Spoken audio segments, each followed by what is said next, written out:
Bonjour à tous et bienvenue à notre podcast Was Spoken French. Je m'appelle Antoine et aujourd'hui nous allons apprendre à donner des directions simples en français. Bonjour Antoine et bonjour à tous nos auditeurs. Je suis Gabrielle. Savoir demander et donner des directions est vraiment essentiel quand on voyage ou quand on habite dans un pays francophone. Imaginez que vous êtes perdu dans une ville française et que vous devez demander votre chemin. Exactement, Gabriel. Commençons par les expressions de base pour demander son chemin. La plus simple est sans doute où est, par exemple où est la gare, pour demander où se trouve la gare. On peut aussi dire comment aller à, comme dans comment aller à la poste. Il y a aussi des formules plus polies comme excusez-moi, pourriez-vous me dire où se trouve, ou pardon, savez-vous comment je peux aller à. Ces phrases sont très utiles pour aborder quelqu'un dans la rue quand on a besoin d'aide. Maintenant, passons aux expressions pour donner des directions.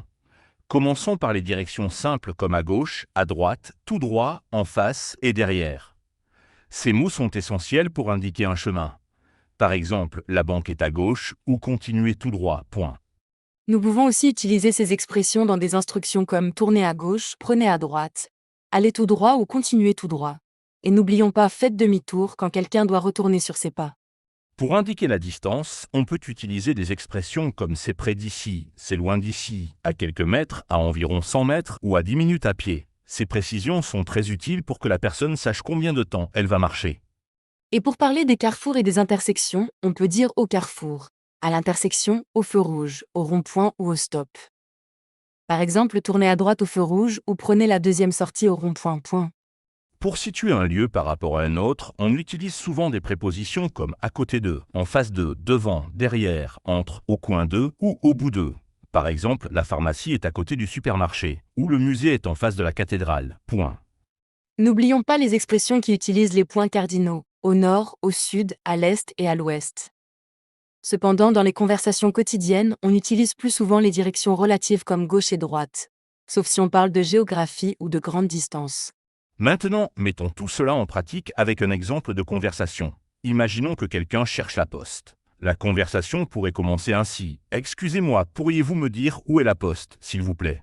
Bien sûr, la poste se trouve à environ 200 mètres d'ici. Continuez tout droit sur cette rue, puis prenez la deuxième rue à gauche. La poste sera sur votre droite, juste après la boulangerie. Vous ne pouvez pas la manquer, le bâtiment est jaune avec le logo de la poste. Merci beaucoup. Et si je cherche un hôtel près d'ici? Il y a l'hôtel du centre à proximité. Pour y aller, tournez à droite en sortant d'ici, puis prenez la première rue à gauche. Continuez tout droit jusqu'au feu rouge, puis tournez à droite. L'hôtel sera à environ 50 mètres sur votre gauche, en face du parc municipal. Je vois que vous donnez beaucoup de détails et de points de repère. C'est très utile. En effet, il est important de mentionner des points de repère visibles comme des bâtiments, des monuments, des parcs ou des magasins.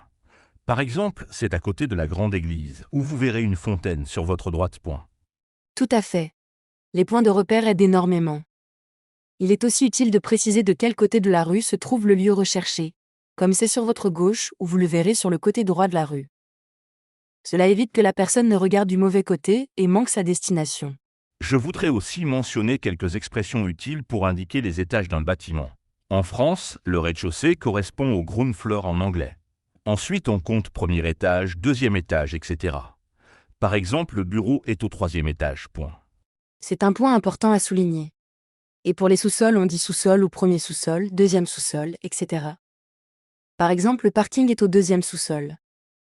Maintenant, parlons des transports en commun, car c'est souvent plus facile de les utiliser que de marcher longtemps. Excellente idée. Pour indiquer comment prendre les transports en commun, on peut dire prenez le bus numéro 12 direction centre-ville ou prenez le métro ligne 4 jusqu'à la station Odéon. On peut aussi préciser le nombre d'arrêts comme descendez au troisième arrêt. Point. Et n'oublions pas les correspondances. On peut dire changer à la station République pour prendre la ligne 5 minutes, ou faites la correspondance avec le bus 25 minutes. Les transports en commun sont vraiment pratiques dans les grandes villes françaises. Parlons aussi des taxis, qui sont parfois la meilleure option, surtout si on est pressé ou si on a beaucoup de bagages. On peut dire vous pouvez prendre un taxi à la station de taxi devant la gare, ou je vous conseille de prendre un taxi, c'est assez loin, à pied. Et si quelqu'un vous demande combien de temps il faut pour aller quelque part, vous pouvez répondre en environ 15 minutes à pied, ou en bus, vous y serez en 10 minutes.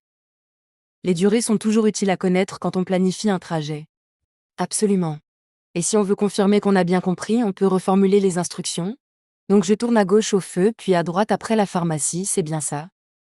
C'est toujours une bonne idée de vérifier qu'on a bien compris le chemin. Maintenant, imaginons quelques situations concrètes. Par exemple, comment demander le chemin vers un monument célèbre comme la Tour Eiffel à Paris. Excusez-moi, comment puis-je aller à la Tour Eiffel, s'il vous plaît?